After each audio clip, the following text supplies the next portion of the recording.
Emotions. What are they good for? Today, we're going to talk about what functions emotions serve and how to use them as tools in our everyday lives. Welcome back to Savvy Psychologist. I'm your host, Dr. Monica Johnson. Every week on this show, I'll help you face life's challenges with evidence-based approaches, a sympathetic ear, and zero judgment. As a psychologist, I receive lots of questions about emotions and how to deal with them. Today, I thought I'd take the opportunity to educate you on the three main functions of emotions. There are many times when it appears emotions arise in us only to derail our mood and day, but that's not necessarily the case. Even the worst emotions can be tools that we can use in our everyday lives, as long as you understand what they're trying to tell you. There are some emotions that are enjoyable to experience, and others that feel awful. At times, that leads us to think of some emotions as quote-unquote good and others as quote-unquote bad. Let's take that train of thought and see how it can play out if applied in a different scenario. I was rewatching Spike Lee's film Crooklyn the other week. It's about a family living in Brooklyn in the 70s. One of the children, Nate, has a broken arm, and his mother insists that he eats the black-eyed peas she made him for dinner because they're full of calcium. This child hates these peas. Well, in walks Dad with cake for everyone, and the family is overjoyed. But poor Nate can't have any cake until he eats those peas. If you were to ask Nate which was good or which was bad, he would tell you that cake is good and peas are bad. His rationale, and I think most of us would agree, would be that he prefers the taste of cake. However, as his mother pointed out, the black-eyed peas are good because they have nutrients that are necessary for healing. The truth is, they both serve a function and have a place in our lives. So let's start breaking down some of the functions of emotions and see where they fit. Emotions motivate us. One function of emotions is that they get us revved up and ready to go. There is nothing that can motivate a behavior faster than emotions. I've seen people work harder than they ever had in their lives or give up faster than I can blink, all based on their emotional experiences. Emotions get us prepared for action. In fact, some of our action urges are hardwired in our biology. For instance, the action urge associated with anger is to attack. The action of attack will look different depending on the person. It could be displayed as yelling, hitting, gossiping, intentionally sabotaging someone, or self-harm, to give some examples. The reason I use the word urge is that you don't have to act on it. I could have the urge to urinate while walking down Fifth Avenue in Manhattan, but I wouldn't wet my pants in the street. I would problem solve the situation, which would lead me to the nearest restroom. While running to the restroom, I could have the urge to yell at people for walking too slowly, but I would try to resist that urge and focus on something else, which allows the anger to dissipate. In some ways, emotions are like the nitrous button in your souped-up Fast and Furious style brain. If you need the juice, it's there. But you want to be thoughtful about pushing that button. Emotions communicate with others. The other two functions of emotions relate to communication. Let's first talk about how emotions allow you to communicate with, and, quite honestly, influence others. Remember how I said some action urges are hardwired? The same is true for facial expressions. Our body language and tone of voice can also be hardwired. Keep in mind that elements of this will be influenced by culture. If we're in a culture that prioritizes expressiveness, then being reserved will seem off. And the same is true in reverse.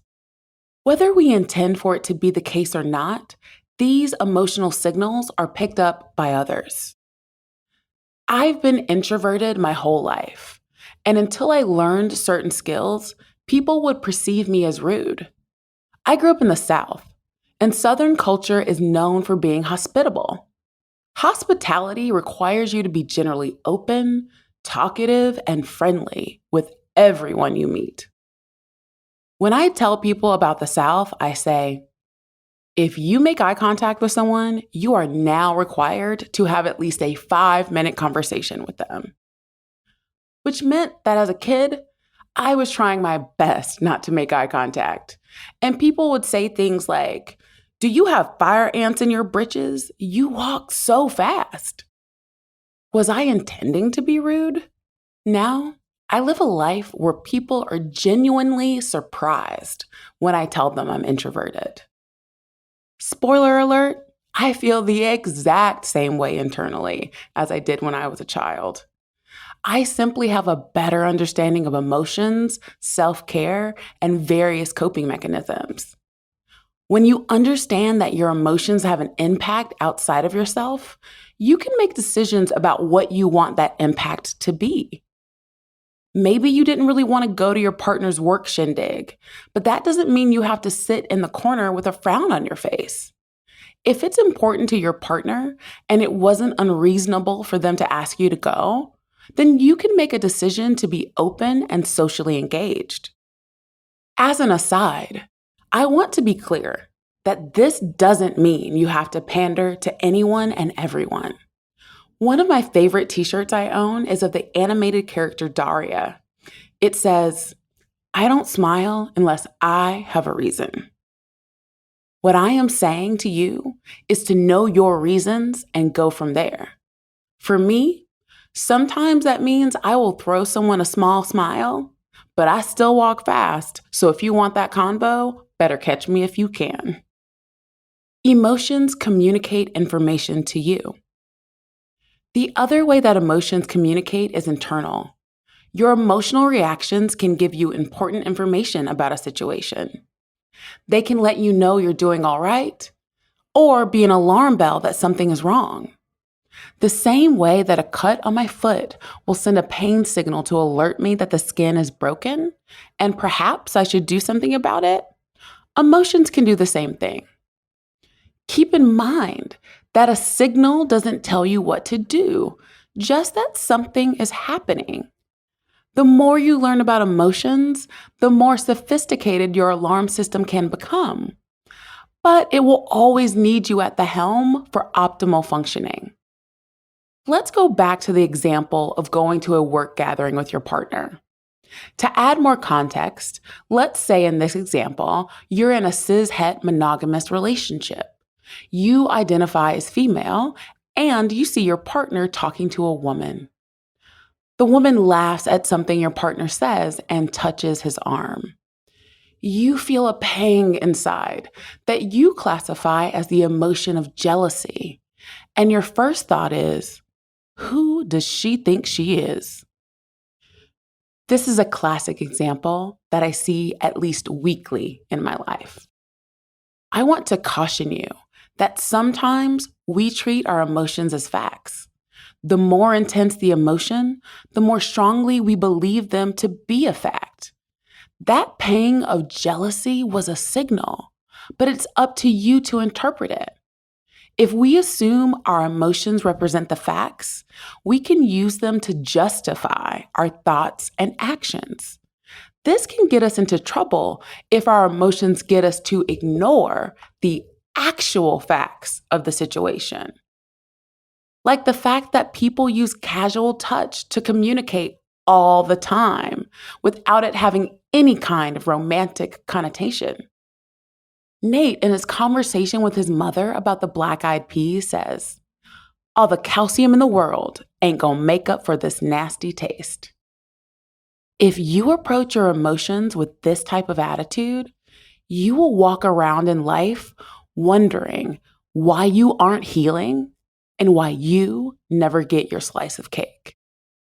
Let me know if you have any questions about emotions that you want me to answer. Are there emotions that you hate or confuse you? What are some emotions that you want to increase in your life? Let me know on Instagram at KindMindPsych.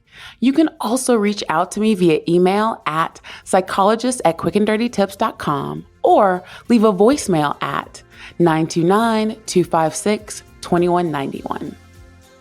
The Savvy Psychologist is a Quick and Dirty Tips podcast. It's audio engineered by Steve Rickyberg with script editing by Adam Cecil.